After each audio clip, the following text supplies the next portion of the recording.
New York Congressman Chris Collins made a trip to the Newfane Marina this morning to assess the damage there done by a rising Lake Ontario.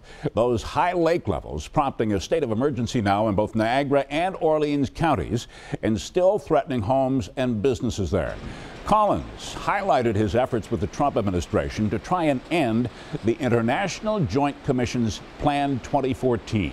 That plan was put into effect by former President Obama to help regulate Ontario water levels and restore the health of the ecosystem. But even at that time, authorities knew that the lake levels would rise. 7 Eyewitness News reporter Liz Lewin spoke with the congressman today about the impact he says this plan is having on the water level now on homes and businesses here in Western New York. Liz? Yeah, good afternoon, Keith. Well, the congressman said, simply put, this didn't have to happen after seeing the water levels and damage for the first time himself. Now, Congressman Collins calling the Obama administration's Plan 2014 a, quote, utter disaster, saying their focus wasn't where it needed to be, on taxpayers like the ones who live in Alcott and along Lake Ontario, where current water levels are already higher than average. Water rising over banks and docks, causing concern for many residents, some of whom met with the congressman behind closed doors earlier today to air their frustrations, concerns, and demands they hope make it all the way to Washington.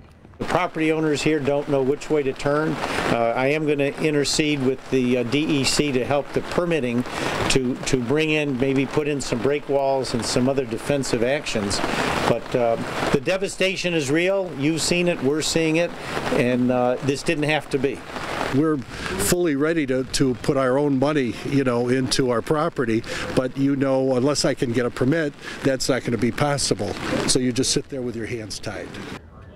Yeah, and keep in mind, again, the lake crests not until May, so residents could be looking at an additional 1 foot of water. An even bigger reason they say permits are needed to protect their property from erosion. And Keith, although I was not allowed behind those closed doors, I did ask the congressman before I left, do you think President Trump is going to be on board with this plan? He said, quote, well, if a property owner wants to protect their property, why shouldn't a plan be in place?